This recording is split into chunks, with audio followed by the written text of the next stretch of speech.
Hi friends, how are you? Last lecture में આપણે બધી જે સાંદ્રતાના પ્રકારો છે તેના વિશે જોયું હતું. હવે એના ઉપરથી અમુક લખાણ સંબંધિત પ્રશ્નો આપેલા છે. આ લેક્ચરમાં આપણે સોલ્વ કરશું. તો લખાણ સંબંધિત પ્રશ્નોમાં 2.2 તો તેની રકમ જોઈએ તો રકમ છે 30% દળથી બેન્ઝીન ધરાવતા કાર્બન ટેટ્રાક્લોરાઇડ દ્રાવણમાં બેન્ઝીનનો મોલ અંશ ગણો. તો રકમ સમજીએ. અહીં કાર્બન ટેટ્રાક્લોરાઇડ છે એ દ્રાવક થશે, બેન્ઝીન છે એ દ્રાવ્ય થશે. અને દ્રાવ્ય એટલે કે બેન્ઝીનનો મોલ અંશ આપણે ગણવાનો છે. એટલે બેન્ઝીનનું કાર્બન ટેટ્રાક્લોરાઇડમાં દ્રાવણ બનાવેલું છે. તો દળથી ટકાવારીની વ્યાખ્યા પ્રમાણે આપણે જોઈએ કે જો 100 ગ્રામ દ્રાવણ હોય તો 100 ગ્રામ દ્રાવણમાં 30 ગ્રામ બેન્ઝીન હોય અને 70 ગ્રામ કાર્બન ટેટ્રાક્લોરાઇડ હોય. તો આપણે લખી શકીએ કે 30 gram benzene C6H6 plus 70 gram carbon tetrachloride CCl4 is equal to 100 gram દ્રાવણ. હવે આપણે મોલ અંશ શોધવા હોય તો તેના માટે મોલની જરૂર પડશે અને મોલ માટે આણ્વીય દળની જરૂર પડે. તો આપણે બંને ઘટકોના આણ્વીય દળ ગણીએ. તો પહેલાં બેન્ઝીનનું આણ્વીય દળ C6H6, તો એના માટે લખી શકાય 6 વખત કાર્બનનું પરમાણ્વીય દળ વત્તા 6 વખત હાઇડ્રોજનનું પરમાણ્વીય દળ. કાર્બનનું પરમાણ્વીય દળ મૂકીએ 12, હાઇડ્રોજનનું પરમાણ્વીય દળ મૂકીએ 1 અને જો સાદુરૂપ આપીએ તો બેન્ઝીન C6H6નું આણ્વીય દળ આપણને મળશે 78 ગ્રામ પર મોલ. હવે તેવી જ રીતે કાર્બન ટેટ્રાક્લોરાઇડનું આણ્વીય દળ જોઈએ તો એમાં કાર્બનનું પરમાણ્વીય દળ વત્તા 4 વખત ક્લોરીનનું પરમાણ્વીય દળ. તો કાર્બનનું પરમાણ્વીય દળ 12, ક્લોરીનનું 35.5 એ મૂકીને સાદુરૂપ આપીએ તો આપણો જવાબ આવશે 154 ગ્રામ પ્રતિ મોલ. એના ઉપરથી આપણે હવે બંને ઘટકોના મોલ ગણીએ. તો બેન્ઝીનના મોલ તેને અહીં મેં સંજ્ઞામાં દર્શાવેલ છે NC6H6 ઇઝ ઇક્વલ ટુ અંશમાં આવશે દળ, છેદમાં આવશે આણ્વીય દળ. તો બેન્ઝીનનું દળ રકમ પરથી આપણે લખેલું છે 30 ગ્રામ, છેદમાં આણ્વીય દળ એ આપણે ગણેલું છે 78 ગ્રામ પ્રતિ મોલ. અને એનું સાદુરૂપ આપણે આપીએ તો બેન્ઝીનના મોલ આપણને મળશે 0.385. તેવી જ રીતે કાર્બન ટેટ્રાક્લોરાઇડના મોલ ગણીએ તો કાર્બન ટેટ્રાક્લોરાઇડનું દળ 70 જે આવશે અંશમાં, છેદમાં કાર્બન ટેટ્રાક્લોરાઇડનું આણ્વીય દળ જે છે 154 અને આ ગુણોત્તર આપણે મેળવીએ તો આપણને મળશે 0.454. તો બંને ઘટકોના મોલ પણ છે આપણી પાસે. હવે બેન્ઝીનના મોલ અંશ જેને સંજ્ઞામાં દર્શાવેલ છે XC6H6 બરાબર મોલ અંશના સૂત્ર પ્રમાણે અંશમાં આવશે બેન્ઝીનના મોલ અને છેદમાં આવશે બેન્ઝીનના મોલ વત્તા કાર્બન ટેટ્રાક્લોરાઇડના મોલ. તો અંશમાં બેન્ઝીનના મોલ 385 અને છેદમાં બેન્ઝિનના મોલ 0.385 પ્લસ કાર્બન ટેટ્રાક્લોરાઇડના મોલ 0.454. સાદું રૂપ આગળ આપતા આપણો આન્સર આવશે 0.459. બેન્ઝિનના મોલન્સ આપણને મળી ગયા છે. હવે જો કાર્બન ટેટ્રાક્લોરાઇડના મોલન્સ ગણવા હોય તો આપણે બેન્ઝિનના મોલન્સને એકમાંથી બાદ કરી દઈએ તો કાર્બન ટેટ્રાક્લોરાઇડના મોલન્સ મળી જશે. કારણ કે અહીં દ્રાવણમાં 2 ઘટકો છે ને બંનેના મોલન્સનો સરવાળો 1 થાય તો આપણે લખી શકીએ XCCl4 = 1 - XC6H6. આગળ આપણે એમાં બેન્ઝિનના મોલન્સની કિંમત મૂકીએ અને સાદુરૂપ આપીએ તો આપણો આન્સર આવશે 0.541.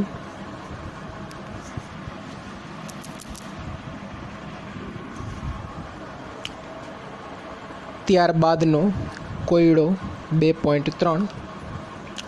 તો આપણને રકમમાં આપેલું છે નીચેના દરેક દ્રાવણની મોલારિટી ગણો. એમાં પહેલાં એની રકમ જોઈએ તો 4.3 લિટર દ્રાવણમાં 30 ગ્રામ કોબાલ્ટ નાઇટ્રેટ હેક્ઝાહાઇડ્રેટ એટલે કે CONO3 ટ્વાઇસ * 6H2O આની આપણે મોલારિટી ગણવાની છે. તો મોલારિટીનું સૂત્ર યાદ કરીએ. શું છે સૂત્ર? તો મોલારિટી બરાબર અંશમાં આપણે લઈએ છીએ દ્રાવ્યનું દળ. તો દ્રાવ્યનું દળ તો આપણને આપેલું છે 30 ગ્રામ કોબાલ્ટ નાઇટ્રેટ હેક્ઝાહાઇડ્રેટનું. બીજું શું જોઈએ આપણે? તો દ્રાવ્યનું આણ્વીય દળ. તો દ્રાવ્યનું આણ્વીય દળ ગણવું પડશે અને સૂત્રમાં દ્રાવણનું કદ આવે છે લીટરમાં. તો દ્રાવણનું કદ લીટરમાં આપેલું છે 4.3 લિટર. એક આપણે આણ્વીય દળ ગણવું પડશે દ્રાવ્ય માટે. તો દ્રાવ્યનું આણ્વીય દળ એટલે કે CONO3 ટ્વાઇસ * 6H2O નું આણ્વીય દળ બરાબર કોબાલ્ટનું પરમાણ્વીય દળ વત્તા 2 વખત નાઇટ્રોજનનું પરમાણ્વીય દળ વત્તા 6 વખત ઓક્સિજનનું પરમાણ્વીય દળ વત્તા 6 વખત H2Oનું આણ્વીય દળ. ઓકે, બધી કિંમતો મૂકીએ. કોબાલ્ટનું પરમાણ્વીય દળ 59, નાઇટ્રોજનનું 14, ઓક્સિજનનું 16 અને H2O આખાનું જ આપણે આણ્વીય દળ 18 મૂકીએ છીએ. સાદુરૂપ આપતા આપણા દ્રાવ્યનું આણ્વીય દળ આવશે 291 ગ્રામ પ્રતિ મોલ. ત્યારબાદ મોલારિટીનું સૂત્ર મૂકીએ તો મોલારિટી બરાબર અંશમાં દ્રાવ્યનું દળ ગ્રામમાં જે રકમ ઉપરથી જોઈ શકાય 30 ગ્રામ છેદમાં દ્રાવ્યનું આણ્વીય દળ જે છે 291 આપણે ગણ્યું છે અને છેદમાં ગુણાકારમાં બીજું આવશે દ્રાવણનું કદ લીટરમાં. તો દ્રાવણનું કદ લીટરમાં છે 4.3 લિટર. આ બધી જ કિંમતો મૂકીએ, સાદુરૂપ આપીએ તો આપણો આન્સર આવશે 0.024 મોલાર, અથવા તો તમે મોલ પ્રતિ લિટર પણ ત્યાં લખી શકો. ત્યારબાદ બી રકમ છે 30 ml 0.5 મોલાર H2SO4નું મંદન કરી 500 ml બનાવવામાં આવ્યું. તો અહીં પણ આપણે મોલારિટી જ ગણવાની છે, પરંતુ રકમ સમજીએ શું કહેવા માગે છે. તો આપણી પાસે પહેલેથી જ સલ્ફ્યુરિક એસિડ H2SO4નું 0.5 મોલારિટીનું દ્રાવણ છે. એ દ્રાવણ આપણે 30 ml લઈએ ને એની અંદર એટલું પાણી ઉમેરીએ કે જેથી દ્રાવણનું કદ 500 ml થાય. એટલે આપણે દ્રાવણનું મંદન કર્યું, એની સાંદ્રતામાં ઘટાડો થશે તો આપણને નવી મોલારિટી મળશે. તો જ્યારે પણ આ પ્રકારની રકમ હોય, આ પ્રકારનો પ્રશ્ન હોય કે દ્રાવણનું પાણી વડે મંદન કરવામાં આવે અને એની નવી સાંદ્રતા ગણવાનું કહેવામાં આવે, ત્યારે આપણે M1V1 બરાબર M2V2 સૂત્રનો ઉપયોગ કરશું. જ્યાં M1 એટલે તો કે મંદન પહેલાંની મોલારિટી, પાણી વડે મંદન કર્યા પહેલાંની દ્રાવણની મોલારિટી, જે રકમો પરથી જોઈ શકાય 0.5 મોલાર છે. V1 એટલે તો V1 બરાબર મંદન પહેલાંનું કદ, તો મંદન પહેલાંનું કદ આપણે 30 ml લીધેલું છે.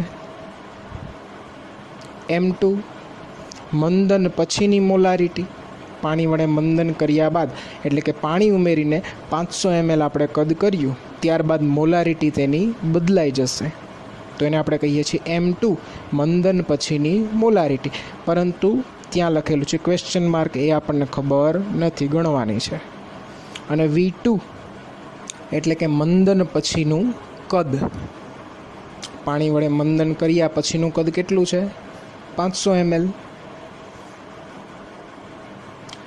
તો ઉપરના સૂત્ર પ્રમાણે લખી શકાય, M2 ને કરતાં બનાવીએ તો M2 બરાબર M1V1 / V2, અને બધી કિંમતો મૂકીએ. 0.5 × 30/500, સાદુરૂપ આપતા આપણો આન્સર આવશે 0.03 મોલાર. ત્યારબાદ 2.4 જેની રકમ છે 2.5 કિલોગ્રામ 0.25 મોલલ યુરિયાનું દ્રાવણ બનાવવા માટે યુરિયાનું દળ ગણો. તો રકમ સમજીએ કે 2.5 કિલોગ્રામ શું છે? એ યુરિયાના દ્રાવણનું દળ છે. ખાસ ધ્યાન આપજો, 2.5 કિલોગ્રામ યુરિયાના દ્રાવણનું દળ છે. 0.25 એ દ્રાવણની મોલાલિટી છે, અને યુરિયાનું દળ એટલે કે દ્રાવ્યનું દળ આપણે ગણવાનું છે. તો મોલાલિટીનું સૂત્ર મૂકીએ આપણે તો દ્રાવ્યનું દળ મળે, પરંતુ એના માટે યુરિયાનું આણ્વીય દળ આપણે ગણવું પડે. તો યુરિયાનું સૂત્ર આપેલું છે, એના ઉપરથી તેમાં 2 નાઇટ્રોજન છે, 4 હાઇડ્રોજન છે, 1 કાર્બન અને ઓક્સિજન, અને એના ઉપરથી આપણે સાદુરૂપ આપીએ તો આપણને યુરિયાનું આણ્વીય દળ 60 ગ્રામ પ્રતિ મોલ મળશે. દ્રાવણની મોલાલિટી 0.25 મોલલ, દ્રાવણનું દળ 2.5 કિલોગ્રામ.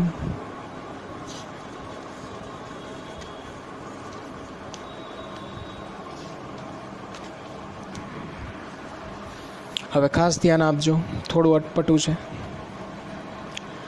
0.25 મોલલ 1000 ગ્રામ દ્રાવક ધરાવતા દ્રાવણનું દળ. તો અહીં આપણે દ્રાવણનું દળ લખવું છે, ને આ દ્રાવણમાં 1000 ગ્રામ દ્રાવક છે. આપણી મોલાલિટીની વ્યાખ્યા પ્રમાણે એવું આપણે ધારીએ, અને મોલાલિટી 0.25 છે. તો આ દ્રાવણનું દળ બરાબર શું લખી શકાય? તો કે દ્રાવણની અંદર 2 ઘટકો છે, દ્રાવક અને દ્રાવ્ય. તો દ્રાવકનું દળ વત્તા દ્રાવ્યનું દળ બરાબર દ્રાવકનું દળ, એની જગ્યાએ આપણે 1000 ગ્રામ મૂકી શકીએ, જે આપણે ઉપર લખેલું જ છે કે આપણે 1000 ગ્રામ દ્રાવક માટે આ ગણતરી કરીએ છીએ. એટલે દ્રાવકનું દળ 1000 ગ્રામ વત્તા દ્રાવ્યનું દળ. તો દ્રાવ્યનું દળ બરાબર લખી શકાય મોલ ગુણ્યા આણ્વીય દળ. જે મોલનું સૂત્ર છે દળના છેદમાં આણ્વીય દળ, એના ઉપરથી આપણે દળને કરતાં બનાવીએ તો દ્રાવ્યનું દળ, તો દળ બરાબર થશે મોલ ગુણ્યા આણ્વીય દળ. આગળ કિંમતો મૂકીએ. મોલ તો 0.25 મોલલ દ્રાવણ છે અને 1000 ગ્રામ એટલે 1 કિલોગ્રામ દ્રાવક છે, તો વ્યાખ્યા પ્રમાણે જેટલી મોલાલિટી એટલા જ દ્રાવ્યના મોલ હોય, તો મોલ આવશે 0.25 ગુણ્યા આણ્વીય દળ 60 જે અગાઉ આપણે ગણેલું છે બરાબર 1000 વત્તા 15, તો આ 15 શું આવ્યું એ 1000 ગ્રામ દ્રાવક 0.25 મોલાલિટી ધરાવતું દ્રાવણ આપણે લઈએ તો એની અંદર દ્રાવ્યનું દળ 15 ગ્રામ થાય અને દ્રાવણનું કુલ દળ થશે 1015 ગ્રામ.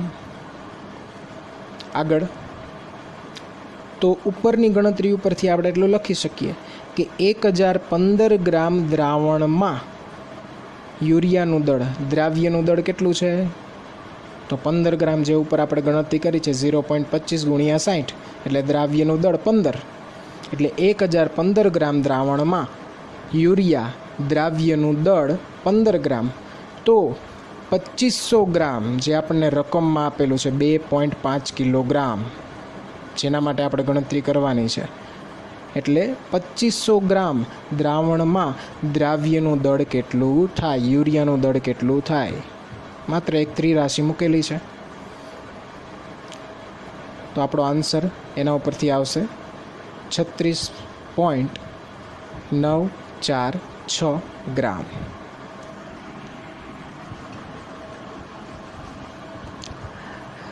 ત્યારબાદ કોયડો 2.5 રકમ જોઈએ. જો 20% દળથી દળ એટલે આ દળથી ટકાવારી આપેલી છે, જલીય KI પોટેશિયમ આયોડાઇડ દ્રાવણની ઘનતા 1.202 ગ્રામ પ્રતિ ml હોય તો KIની એમાં પહેલું છે મોલાલિટી, તો આ દ્રાવણની આપણે મોલાલિટી ગણવાની છે. તો મોલાલિટીનું સૂત્ર યાદ કરીએ એના માટે આપણે આણ્વીય દળની જરૂર પડશે. ઓકે, હવે દળથી દળ ટકાવારી આપણને આપેલી છે 20%, તો આપણે લખી શકીએ કે 100 ગ્રામ દ્રાવણ જો હોય તો એના બરાબર એમાં 20 ગ્રામ પોટેશિયમ આયોડાઇડ દ્રાવ્ય હશે પ્લસ 80 ગ્રામ પાણી આપણું દ્રાવક હશે, 20 80 100 ગ્રામ દ્રાવણ થશે. હવે KIનું આણ્વીય દળ બરાબર પોટેશિયમ વત્તા આયોડિન એ બંનેના પરમાણ્વીય દળનો સરવાળો, અને સરવાળો આવે છે 166 ગ્રામ પ્રતિ મોલ. હવે ફક્ત મોલાલિટીનું સૂત્ર મૂકવાનું છે, તો મોલાલિટી બરાબર દ્રાવ્યનું દળ ઉપર પ્રમાણે લખી શકાય. દ્રાવ્યનું દળ એટલે KIનું દળ 20 ગ્રામ, એને ગુણ્યા અંશમાં આપણે 1000 મૂકીએ છીએ. શા માટે?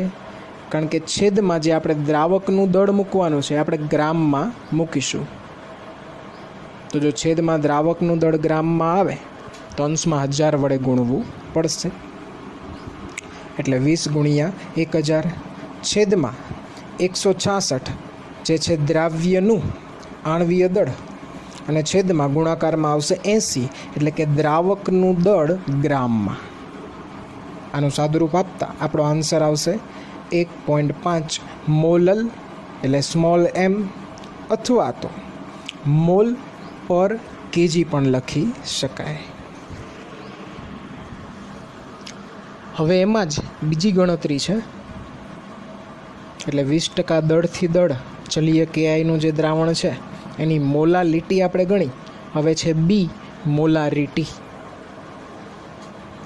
તો દ્રાવ્યનું દળ KIનું દળ 20 ગ્રામ, દ્રાવણનું દળ 100 ગ્રામ. હવે મોલારિટીનું સૂત્ર યાદ કરીએ તો એમાં આપણે દ્રાવણનું કદનો ઉપયોગ કરીએ છીએ ને આપણી પાસે દ્રાવણનું દળ છે, પરંતુ રકમમાં ધ્યાનથી જોઈએ તો આપણને ઘનતા આપેલી છે, તો ઘનતા બરાબર દળના છેદમાં કદ થાય. તો એના ઉપરથી આપણે કદને કરતા બનાવીએ તો શું લખી શકાય? દ્રાવણનું કદ બરાબર દ્રાવણનું દળ છેદમાં દ્રાવણની ઘનતા. દ્રાવણનું દળ અંશમાં આવશે 100 ગ્રામ છેદમાં દ્રાવણની ઘનતા જે રકમમાં આપેલી છે 1.202 ગ્રામ પર ml ને આ સાદુરૂપ આપતા આપણને દ્રાવણનું કદ મળશે 83.195 મિલીલીટર. દ્રાવણનું કદ આપણે મિલીલીટરમાં અહીંયા ગણી લીધું. બસ તો હવે મોલારિટીનું સૂત્ર મૂકી દઈએ.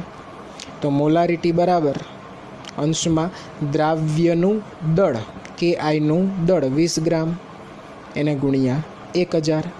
તો અહીંયા પણ સમજીએ 1000 શા માટે આપણે મૂકેલું છે, કારણ કે છેદમાં દ્રાવણનું કદ આપણે લીટરની જગ્યાએ મિલીલીટરમાં મૂકવાના છીએ. ઓકે, તો 20 ગુણ્યા 1000 છેદમાં 166 એટલે દ્રાવ્યનું આણવીય દળ અને એને ગુણ્યા દ્રાવણનું કદ મિલીલીટરમાં 83.195. તો આપણો આન્સર આવશે 1.45 મોલર અથવા તો મોલ લીટર ઇન્વર્સ એટલે કે મોલ પ્રતિ લીટર. ઓકે, આ જ KIના દ્રાવણની હવે આપણે મોલ અંશ પણ ગણવાના છે. તો ત્રીજું છે C મોલ અંશ. તો મોલ અંશ માટે બંને ઘટકોના મોલ જોશે આપણે.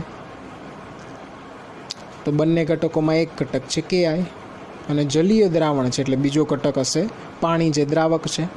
તો પહેલાં KIના મોલ જેને સંજ્ઞામાં લખેલું છે NKI બરાબર અંશમાં દળ છેદમાં આણવીય દળ સૂત્ર પ્રમાણે.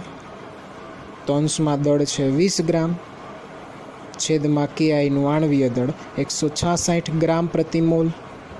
એનો ગુણોત્તર મેળવીએ તો 0.120. તો આ KIના મોલ મળી ગયા. હવે પાણીના મોલ NH2O બરાબર દળના છેદમાં આણવીય દળ. પાણીનું દળ 80 ગ્રામ છેદમાં પાણીનું આણવીય દળ H2Oનું આણવીય દળ આપણને ખ્યાલ જ છે 18 ગ્રામ પ્રતિ મોલ. ગુણોત્તર મેળવીએ તો 4.444. હવે KIના મોલ અંશ એટલે કે XKI બરાબર અંશમાં KIના મોલ અને છેદમાં કુલ મોલ એટલે કે KI વત્તા H2O એ બંનેના મોલનો સરવાળો. તો સંજ્ઞામાં લખેલું છે કે NKI છેદમાં NKI પ્લસ NH2O. બધી કિંમતો મૂકીએ સાદુરૂપ આપીએ તો આપણા મોલ અંશ આવશે 0.0263. Thank you.